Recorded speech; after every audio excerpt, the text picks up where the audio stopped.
네, 좋은 아침입니다. 오늘 3월 6일 금요일입니다. 오늘 나사로가 병든 내용과 그리고 예수님께서 나사로가 죽을 때까지 기다리셨다가 제자들과 함께 나사로에게로 가기 직전까지의 상황을 함께 나누도록 하겠습니다. 요한복음 11장 1절부터 16절까지 말씀인데요. 이렇게 시작합니다. 어떤 병자가 있으니 이는 마리아와 그 자매 마르다의 마을 베다니에 사는 나사로라. 이 마리아는 향유를 주께 붓고 머리털로 주의 발을 닦던 자요, 병든 나사로는 그의 오라버니더라.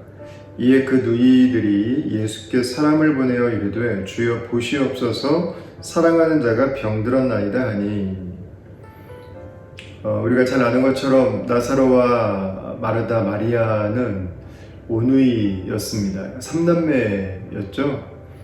아마 이 당시 상황에서 나사로는 이 가정에 주춧돌 역할을 했을 것입니다. 그래서 아마 두 자매와 함께 살아가면서 이 가정이 함께 존재할 수 있도록, 그리고 가정이 함께 살아갈 수 있도록 하는 가장 중요한 역할을 했을 것입니다. 근데 그 중에서 나사로가 병이 들게 됩니다. 참 안타까운 이야기인데 3절에 보면 이렇게 표현이 돼요. 주님께서 사랑하시는 자가 병들었나이다. 그러니까 이 문장 하나로, 이 단어 하나로 우리는 나사로와 주님과의 그 관계를 엿볼 수 있습니다. 친밀함이 있는 관계, 서로를 잘 아는 관계, 그리고 함께 서로를 개인적으로도 돌볼 수 있는 그런 사귐의 관계였다고 하는 것을 알게 됩니다. 놀랍게도 이렇게 친밀함이 있고 사귐의 관계 안에 있지만, 주님과 너무 가깝지만, 주님을 사랑하지만 그 사람에게도 질병이라고 하는 고통이 찾아옵니다. 마리아에 대해서는 향유를 주께 붓고 머리털로 주의 발을 닦던 자다 이렇게 표현했는데, 글쎄요, 마리아가 어떤 간증이 있을까요? 어떤 인생의 고백이 있을까요?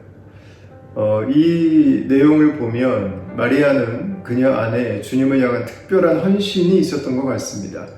주님과의 특별한 만남, 주님으로 인해서 새로워졌던 그녀 인생에 중요한 분기점이 있었던 것 같아요. 근데 이렇게 주님을 만난 간증이 있고 감격이 있고 주님과의 친밀함을 누리고 주님을 사랑하는 가족이지만, 그 안에도 질병이 찾아오고 앞으로 이제 이 가정이 함께 살아가는데 경제적 어려움이 예고되고, 그리고 그 관계들이 이전과 같지 않은, 이제는 더 큰 어려움으로 들어가는 그런 일들이 일어나게 된다고 하는 거죠. 우리의 삶에 일어나는 일들은 우리의 믿음과 때로는 무관하게 우리에게 일어날 수 있습니다. 우리의 믿음의 문제가 아니라 다른 이유들로 인해서도 얼마든지 예수 믿는 집에도 우리가 하나님을 사랑하지만 그 개인에게도 그 가정에도 그런 일들이 일어날 수 있다는 것입니다. 4절에는 이렇게 말씀해요. 예수님께서 말씀하시는데요. 이 병은 죽을 병이 아니라 하나님의 영광을 위함이요 하나님의 아들이 이로 말미암아 영광을 받게 하려 함이라 하시더라. 이렇게 기록합니다. 사실 이 하나님의 영광이 무엇인지 우리는 다 알지 못합니다. 그리고 어떤 모습으로 나타날지도 우리는 다 알지 못합니다. 어쩌면 이 땅에서는 다 모른다가 정답인 것 같아요. 나사로 같은 경우에는 과거에 있었던 일로 인해서 우리가 처음부터 마지막까지를 다 알기 때문에 이 말씀이 무엇인지를 정확하게 알 수 있지만, 현재 진행형으로 일어나고 있는 우리의 삶에 일어나는 일들은 우리가 다 알지 못할 수 있습니다. 그리고 또 동시에 우리가 이 땅을 살아가는 동안 다 깨닫지 못할 수도 있습니다. 그것이 우리의 삶에 일어나는 일이죠. 그러나 분명한 것은 하나님은 그분의 자녀들의 고통을 통해서 반드시 영광 받으시고 그리고 하나님의 아들이 이로 말미암아 영광을 받으시는 일이 될 것이라는 것입니다. 하나님은 그 길로, 하나님은 그 방향으로 우리의 삶의 모든 과정들을 사용하실 것이다 라는 거죠. 나사로는 그냥 아프고 끝나지 않습니다. 11절 말씀 보시면 친구 나사로가 잠들었도다 그러는데요. 우리가 잘 아는 것처럼 유대인들의 표현 중에 이것은 죽었다는 것입니다. 14절에 예수님이 말씀하시죠. 나사로가 죽었다. 이걸 그냥 정확하게 예수님께서 말씀하십니다. 그냥 아픈 것이 끝이 아니구나. 더 안 좋아질 수도 있는 거구나. 더 힘들어질 수도 있는 거구나. 그런데 예수님께서 그곳에서 말씀하세요. 나사로가 죽은 다음에 내가 이곳에 있지 않았던 것을 기뻐한다. 왜냐면 너희들이 이 일을 통해서 더욱 예수님을 믿게 될 것이기 때문에 라고 표현을 하시는 거죠. 나사로에게도 나사로의 두 누이에게도 이 일은 행복하지 않았습니다. 유쾌하지 않았습니다. 결코 즐겁지도 않았습니다. 고통과 슬픔과 상실과 아픔밖에 남지 않는 사건이었습니다. 그런데 예수님께서는 이 일을 통해서 오히려 기쁨이라고 하는 단어를 쓰십니다. 나사로와 그 두 자매는 알지 못했던 그 하나님의 계획을, 하나님의 뜻을 주님은 알고 계셨던 거죠. 우리가 우리의 삶에 일어나는 그 많은 어려움 가운데서도 낙심하지 않을 수 있는 것은 어려움이 우리에게 아무렇지도 않아서가 아니라 어려움이 우리에게 큰 고통이 아니기 때문이 아니라 이 일들을 주님께서 우리에게 말씀하시는 것은 이 일들을 통해서 주님께서 분명히 주님의 일을 우리의 삶에 행하실 것이기 때문입니다. 우리가 그것을 이제 알기 때문이죠. 이런 고통 가운데서도 우리가 주님을 더 묵상하게 된다고 하는 것. 이번 주 중에 한 자매님은 자신의 가정에, 자신의 삶에 어려움이 있는 것을 이것 때문에 내가 예배하고 이것 때문에 내가 주님 앞으로 나아갈 수 있었습니다 라는 고백을 하시더라고요.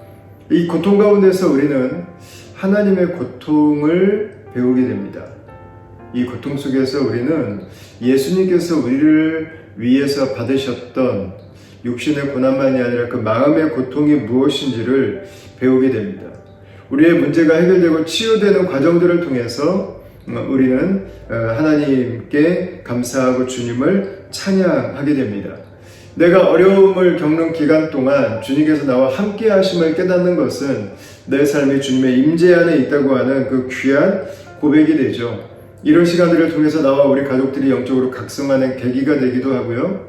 이 시간들을 통해서 우리 주변에 영적인 변화들이 일어나기도 하죠. 그것이 무엇인지 우리는 다 알지 못합니다. 그러나 분명한 것은 주님은 그 일을 그냥 그 일로만 지나가게 두시지 않는다는 것입니다.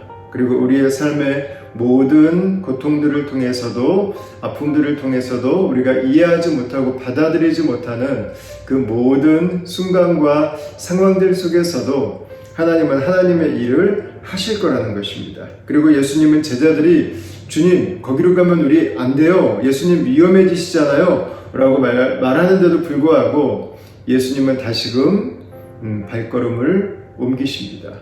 예수님은 액션을 취하시죠. 우리가 어려움을 겪어요 주님이라고 말하지만 주님도 어려움 가운데로 가시는 것입니다. 그리고 그 과정들을 통해서 주님은 우리가 주님을 더 밝게 알도록, 우리의 믿음이 더 온전해지도록, 우리가 주님 앞에 서도록 우리의 삶을 인도해 주시는 거죠. 마지막에 16절에 보면 디두무라고 하는 도마가 이렇게 말합니다. 다른 제자들에게 말하는데 우리도 주와 함께 죽으러 가자 그랬어요. 아주 굉장히 의리가 있는 표현이죠. 근데 이 표현은 아주 굉장히 주님에 대한 결단이 있는 표현입니다. 근데 이 길은 죽음의 길이 아니라 생명의 길이었습니다. 살리는 길이었습니다. 예수님의 생명의 근원을 보는 길이었고 예수님께서 우리의 생명의 소망이 되시고 살아있는 능력이 되시는 분이라고 하는 것을 고백하게 되는 바로 그런 길이었습니다.